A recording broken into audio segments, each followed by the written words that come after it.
All pop music is bad. It's all mainstream garbage. I only listen to Michael Jackson and Elton John and the Beatles and— Hold my Carly Rae Jepsen. Well, everyone that our favorite Reddit mod mentioned is great, there seems to be a misconception when it comes to modern pop music, that it's tasteless, bland, and boring.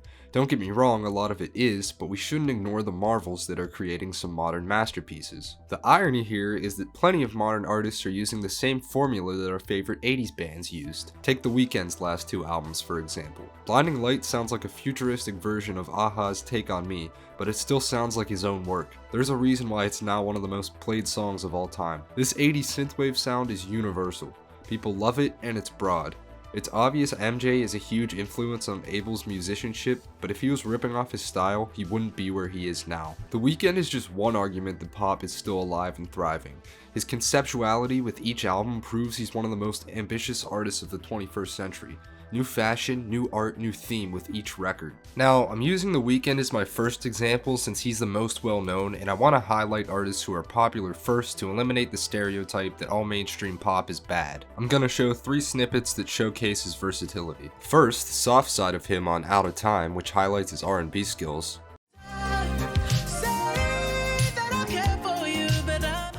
Next, his braggadocious side on Reminder, which shows his ability to mix pop and hip-hop.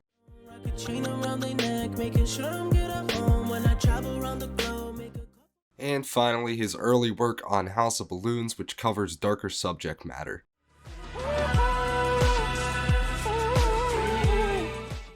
The Weeknd is one of the few artists where if you listen to his albums in order, they'll tell a story and show he's grown as a person. If you don't like him, that's fine, but you can't tell me he's bland. Okay, moving on. I mentioned her at the beginning of the video, but we're going to talk about Carly Rae Jepsen. You probably know her from the 2011 hit Call Me Maybe, which is also a banger, but I can understand if to you she's a one-hit wonder. However, in 2015 she released one of the most important pop albums of that decade, and I probably wouldn't be making this video without it. I'm obviously talking about the pop powerhouse known as Emotion. Now, this wasn't as huge as other pop albums that year, and I'd argue it was relatively overlooked, at least until recently. While Call Me Maybe was a bit juvenile, Emotion takes the sweetness and easy digestibility to a whole new level. The record is almost flawless, the lyrics are well focused, but the production and hooks stand out the most. As they should in a pop record. Take the song When I Needed You, for example. It's accompanied by a thick bass line that will be your earworm for weeks. Boy Problems has another addicting hook. No one but Carly could make a breakup sound so joyful. And that's another thing that sets Emotion apart from other pop records. So many of our current pop records are sappy and sad with cheesy watered-down lyrics about missing someone.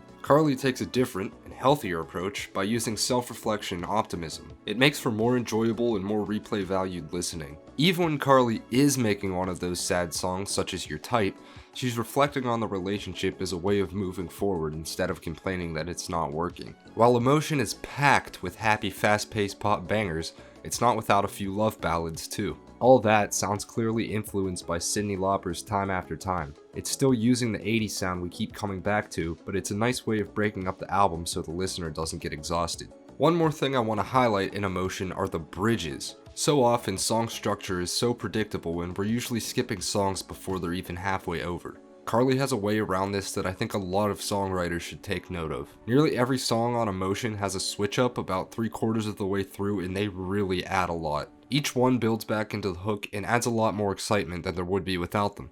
It's a great way of keeping the songs engaging. Here are my 3 song recs.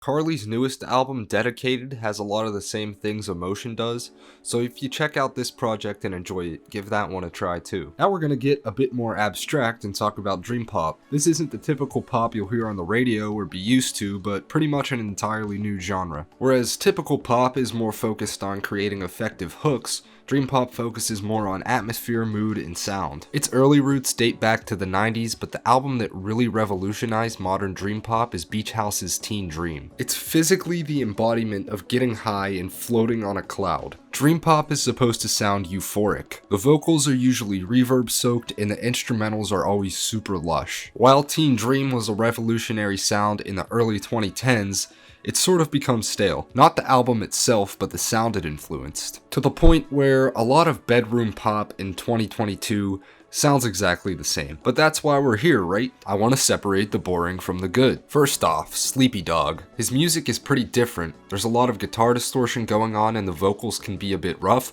but if you can handle it, some of his songs are really good. Another band you should absolutely check out are Tallies. They haven't released an album since 2019, but their 2019 self-titled record is fantastic. Basically, if Beach House and the Sundays had a baby, they would sound like Tallies. What sets them apart is that their lead vocalist, Sarah Kogan's voice really steals the show. And going back to what I said earlier, that's what's going wrong for a lot of bedroom and dream pop artists. They rely too much on reverb to help their vocals instead of being unique with their voices. I mentioned Beach House for a minute earlier, but I want to come back and talk about their newest record because it's some of the best dream pop I've heard in a long time. A lot of dream pop records suffer from being too mellow or not exciting enough, but Once Twice Melody ignores all these stereotypes. Almost every song is an adventure, and also almost every song experiments in some type of way. Whether it's the majestic acoustic guitar on the title track, the dizzy synths on New Romance, or the haunting nature of Masquerade, this album is guaranteed to surprise you in some way. Not to mention, it features some of Victoria's best vocals and songwriting. Here's a snippet from each band.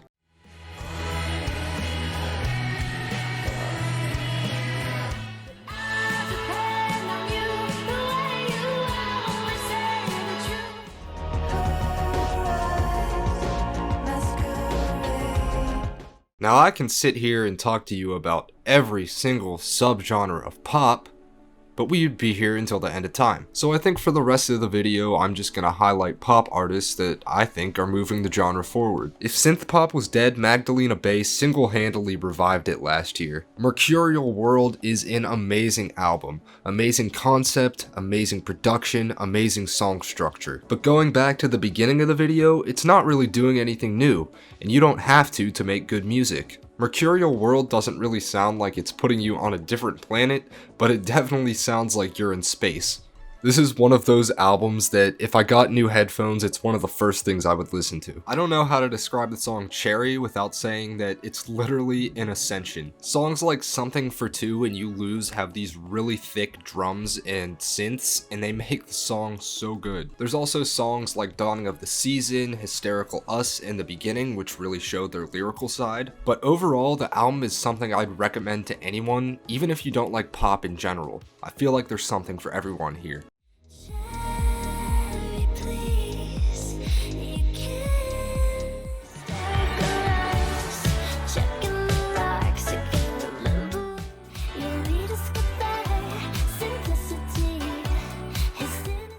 This will definitely be the least accessible artist on this list, but I want to talk about Deletezee. They make hyperpop, and they had my song of the year last year. Frailty took a minute to grow on me, but it became one of my favorite albums of 2021. As of making this video, I'm sort of struggling to explain why I like this album so much, but there's just something about it. The first thing that comes to mind are the crazy production breakdowns and just how layered the production is. The songwriting is also really good. It's nothing crazy, but for how young Deletezee is, some of the lyrics are fantastic. Most of them tell a story and they're easy to follow, but every now and then Zeke will say something and you'll go, hey, that was a cool line. For example, the last line of the first verse on Your Clothes, which says, I always change the channel when the couple starts to kiss. This is a relatable line for multiple people and for multiple reasons. For one, it's perfect for people who hate public displays of affection, and for another, the song is about missing someone, so when you're missing someone, you really don't want to look at something like that. I really like when artists take everyday situations and turn them into relatable song lyrics,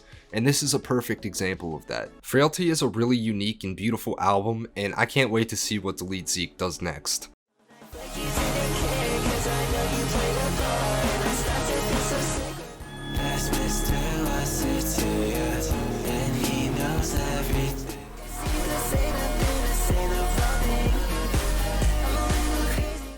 Thank you guys so much for watching. If you enjoyed, leave a like and subscribe. I'm just realizing as I'm wrapping up the video that I completely forgot to talk about Porter Robinson, and I would have loved to have talked about him in this video. So if you don't know who he is, check out his music too. And keep in mind there are a ton of other pop artists that I didn't get a chance to cover, because you can only fit so much into a 10-minute video. Anyway guys, thanks again, and I'll see you next time.